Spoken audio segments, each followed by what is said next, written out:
La nuit était un motif récurrent dans la littérature dite du romantisme noir. Des peintres comme le zurichois Johann Heinrich Füssli, qui fit carrière en Angleterre, s'intéressèrent également à la représentation de l'obscurité. Cependant, contrairement à la littérature qui ne peut guère aller au-delà de la description des ténèbres, la peinture peut les rendre visuellement perceptibles. Ce tableau de Füssli, Le silence, nous amène à la limite du visible dans cette mise en scène sombre.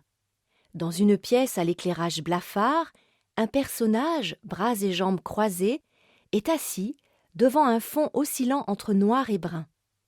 La lueur de la lune fait apparaître ses membres dans une blancheur marmoréenne.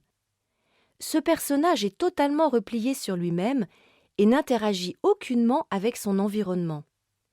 Avec sa tête très inclinée et ses cheveux pendant sur le devant, cette silhouette illustre de façon simple et puissante l'auto-absorption.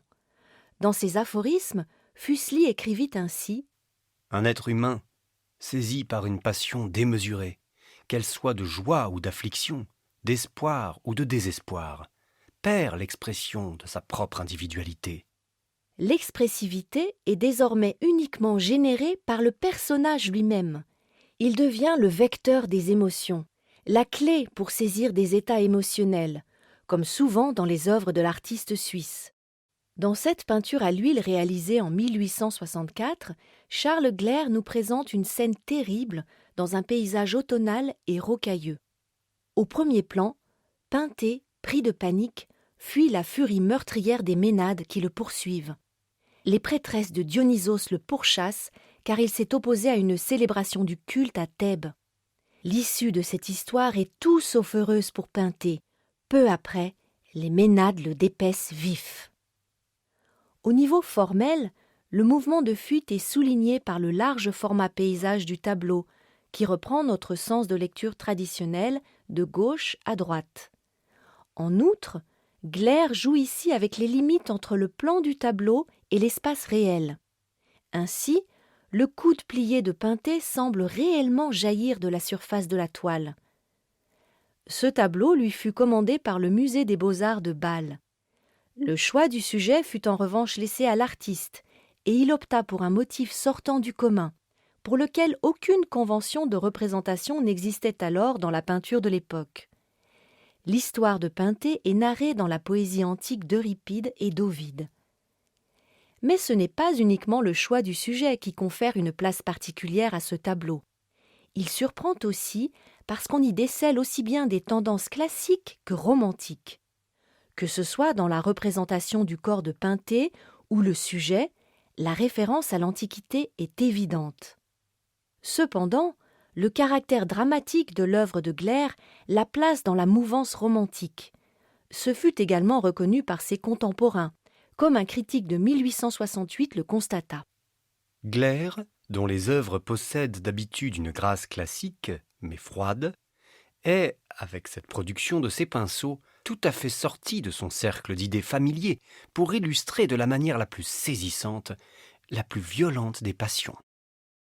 Avec ce tableau, Charles Gleyre nous emmène dans un paysage cataclysmique. La fureur du déluge est encore nettement visible, même si l'eau vient de se retirer. Le ciel s'éclaircit lentement. En arrière-plan, l'arche de Noé est en équilibre sur une haute formation rocheuse. Selon la Bible, l'eau se retira peu à peu de dessus la terre, si bien qu'elle baissa au bout de 150 jours. Le 17e jour du 7e mois, l'arche s'arrêta sur les montagnes d'Ararat. Comparativement, l'angle de vue est large, ce qui confère à ce tableau un effet panoramique. Deux anges planent au ras du sol. Ils observent avec émotion la végétation qui germe dans ce paysage en apparence dévasté. L'impression surnaturelle, presque surréaliste, créée par ces êtres volants, est renforcée par une technique d'exécution inhabituelle. Gleyre utilise ici du pastel par-dessus la peinture à l'huile et procure ainsi à ces créatures célestes un éclat vif, fébrile. Dans la version biblique du déluge, aucun ange n'est mentionné. Le peintre les a peut-être inclus en raison de leur rôle traditionnel d'annonciateur des nouvelles divines.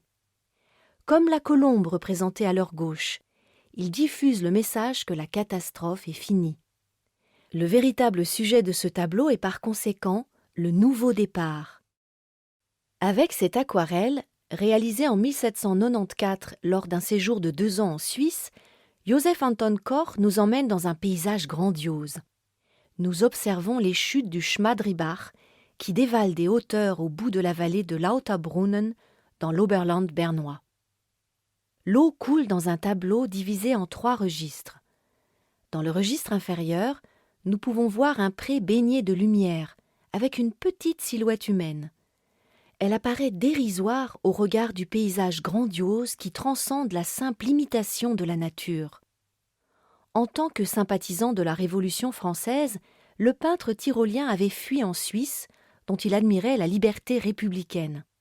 La nature suisse devint pour lui un idéal de liberté. Cela transparaît également dans son carnet de croquis de 1791, dans lequel il écrivit, à propos des chutes du Rhin à Schaffhouse, « Ce spectacle sublime me saisit jusque dans les tréfonds de mon âme accablée par les dieux. Mon sang bouillonna à l'image des flots impétueux, mon cœur s'emballa. J'eus l'impression que le dieu du Rhin m'interpellait depuis les rochers déchiquetés.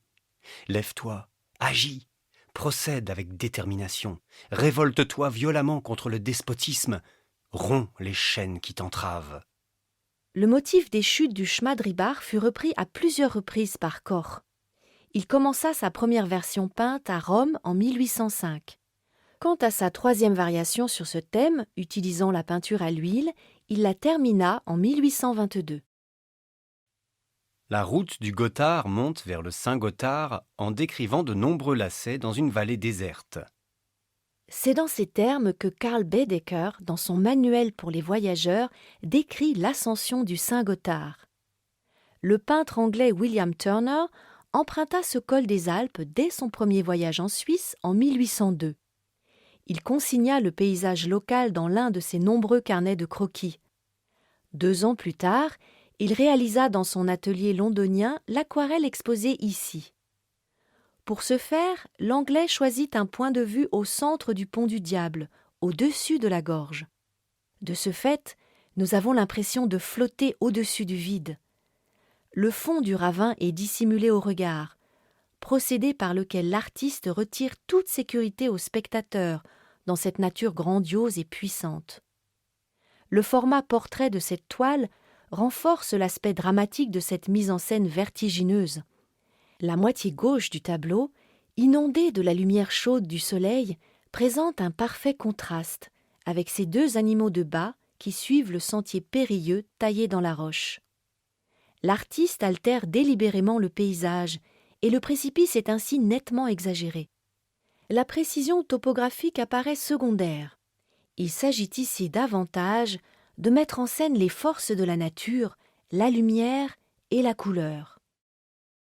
Dans ce tableau d'Alexandre Calame datant de 1844, l'Eiger, dans les Alpes bernoises, semble tout droit sorti d'un autre monde. Au premier plan, un grand rapace s'est posé sur un éperon rocheux, lequel donne directement sur un profond ravin.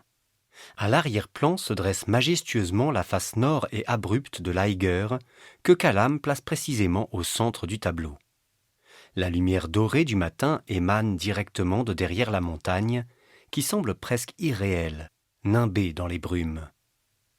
Calame n'était pas le premier artiste suisse à représenter l'Eiger. Ce fut en effet Maximilien de Meuron qui, 2 décennies auparavant, montra pour la première fois cette montagne emblématique de près. Dans son œuvre, Calame ne se contenta pas d'adopter ce sujet. Il reprit également la même perspective que de Meuron. Toutefois, il ajouta de la nouveauté à cette mise en scène. Le sommet majestueux, inaccessible, se vit enrichi dans cette vue d'un caractère grandiose. Dans les années 1840, Calame, de même que la peinture de l'école de Genève, avec ses représentations de paysages, était déjà connu internationalement. Les phénomènes atmosphériques jouaient un rôle central dans la sublimation du paysage. À côté des paysages au lever ou au coucher du soleil, c'étaient surtout les scènes de montagne en pleine tempête qui étaient appréciées. Les figures humaines y jouaient un rôle secondaire.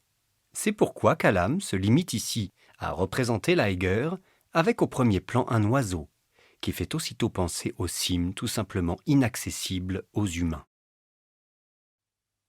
Soucieuse, cette femme en habit traditionnel scrute le paysage des monts Albins. Elle veille sur son mari, assoupie et munie des armes les plus diverses. L'attitude de la femme est empreinte d'une grande dignité. Perspicace, Heinrich Heine reconnut que Léopold Robert sublimait dans ses peintures le petit peuple. Robert s'est pris d'affection pour les formes que lui fournit la nature, et, telles les âmes au purgatoire, celles-ci sont purifiées et transfigurées de manière à s'élever, radieuses, dans le paradis de l'art, où règnent également la vie et la beauté éternelle. Le mode de représentation héroïque renvoie en outre à l'influence exercée sur Robert par le classicisme. Le peintre apparaît comme l'un des meilleurs élèves de Jacques-Louis David. La tension générée par la vigilance de la femme et l'attente d'un danger imminent montrent toutefois également des tendances romantiques. En 1819, un grand nombre de voleurs de grands chemins furent arrêtés dans les monts Albins et emmenés dans la ville éternelle. Séjournant à Rome, Robert obtint l'autorisation de portraiturer les brigands durant leur détention. Le pittoresque des tenues traditionnelles favorisa leur idéalisation romantique. Robert rencontra un grand succès avec de tels sujets et enregistra de nombreuses commandes de toute l'Europe. Réalisé à la peinture à l'huile, le tableau de Johann Friedrich Overbeck, intitulé Le Christ chez Marie et Marthe, lui fut commandé en 1813 par le conseiller municipal et philanthrope zurichois David Vogel. Son fils, Ludwig Vogel, appartenait comme Overbeck au Lukasbund, la confrérie de Saint-Luc, un mouvement artistique localisé à Rome depuis 1810. Ses membres, également appelés nazaréens, s'opposaient à la formation académique classique des artistes et souscrivaient à l'idée de renouveler l'art au moyen de la religion. C'est pourquoi les thèmes chrétiens prirent une place particulièrement importante. Les peintres du début du XVIe siècle leur servaient de référence. L'étude des œuvres de Raphaël était ainsi particulièrement appréciée. Même les œuvres d'Overbeck, dans leur composition et leur palette chromatique, rappellent la peinture de l'Italien. Dans cette scène, composée de personnages groupés de façon harmonieuse, Overbeck présente le Christ comme un maître doux et compréhensif. Lorsque Marthe se plaint à haute voix de sa sœur Marie, qui écoute la parole du Christ, et lui reproche de ne pas en faire assez pour la préparation du banquet, Jésus lui rétorque « Marthe, Marthe, tu t'inquiètes et tu t'agites pour beaucoup de choses. Une seule chose est nécessaire. Marie a choisi la bonne part, qui ne lui sera point ôtée. » La fenêtre ouverte donne sur la représentation de la parabole du bon samaritain. Le tableau s'élargit ainsi pour devenir une réflexion générale sur l'amour du prochain chez les chrétiens. Lorsque ce tableau fut exposé à Zurich, le journal Morgenblatt für gebildete Stände écrivit en 1816 « Mais c'est un autre tableau qui fut l'objet de l'admiration générale, Jésus chez Marie et Marthe d'Overbeck. Il mérite d'autant plus d'intérêt qu'il fait partie des produits les plus remarquables de l'art allemand actuel depuis la séparation d'avec l'école française dominante. » Le personnage placé à droite constitue un hommage à Ludwig Vogel. Overbeck fait référence à une posture prise par Vogel lorsqu'il posait pour les exercices de dessin de ses collègues.